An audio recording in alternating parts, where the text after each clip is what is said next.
So இப்படி போனால் உங்களுக்கு பேரலாம். ஸோ இப்படி போனால் உங்களுக்கு காரைக்கால். அதுலேருந்து நான் ஒரு 4 கிலோமீட்டர் தள்ளி வந்திருக்கேன். ஆனால் எனக்கு ஊர் பேராக சரியாக ஞாபகம் இல்லைங்க. ஏதாவது தப்பாக இருந்தால் மன்னிச்சிடுங்க. ஏன்னா தெரியாத மாதிரி இப்போ நான் போர்டை பார்த்துட்டு நான் பேசுகிறேன். அதை பாருங்கள், பக்கத்தில் மெயின் ரோடு. ஸோ இங்கே பாலம் ஒர்க் மட்டும் போயிட்டுருக்கு. இங்கே பாருங்கள், மணி பார்த்தீங்கன்னா கரெக்டாக 1 மணிங்க.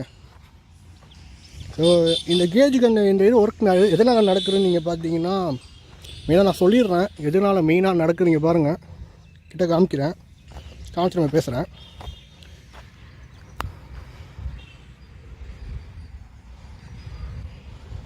ஸோ அங்கே பார்த்தீங்கன்னா உங்களுக்கு காரைக்கால் போகிற ரோடு. இப்படி போனால் நீங்கள் பேரலாம் போயிடலாம்.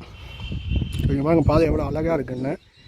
இந்த பாதை எதுக்கு மெயினாக கொண்டு வரணும்? அது ஃப்ரெண்ட்ஸ், இப்போ எங்கே இருக்குன்னு பார்த்தீங்கன்னா பூங்காவூருக்கு வந்திருக்கோம். ஸோ பாருங்கள், இங்கே ஒரு ஆர்விபி ஃபுல்லாக கம்ப்ளீட் பண்ணியாச்சு. எல்லாமே ரெடியாக இருக்குது.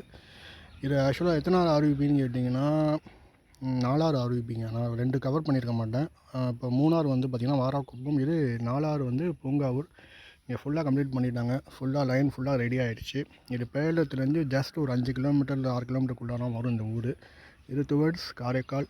அது உங்களுக்கு பேரலாம். சரிங்களா? வாங்க நம்ம அப்படியே அடுத்து ஊரும் போய் பார்ப்போம். உங்கள்கிட்ட என்னென்ன முடிச்சிருக்காங்க எல்லாத்தையும் நான் காமிச்சிட்டே வரேன். நீங்களே பார்த்துக்கோங்க. இதுலேருந்து நீங்களே முடிவு பண்ணிக்கோங்க. ஓகேங்களா? நம்ம அடுத்தது என்ன ஊருன்னு கேட்டிங்கன்னா மேனாங்குடி தான் போகணும். மேனாங்குடியில் நம்ம பார்க்கணும். மேனாங்குடி அடுத்தது கோவில் கந்தன்குடி. இது எல்லாத்தையும் நான் ஃபுல்லாக உங்கள்கிட்ட நான் காமிச்சிடுறேன். ஸோ எல்சி பொறுத்த வரைக்கும் மொத்தம் உங்களுக்கு 6 எல்சி தான். மீதி இருக்கிற எல்லாமே ஆர்யூபியாக ஃபுல்லாக கன்வெர்ட் பண்ணி முடிச்சாச்சு. இதெல்லாம் முடிச்சது தான் இங்கே பாருங்கள். ஸோ அப்படியே நம்ம ஓவராலாக அப்படியே காமிக்கிறோம். வாங்க அப்படி பார்ப்போம்.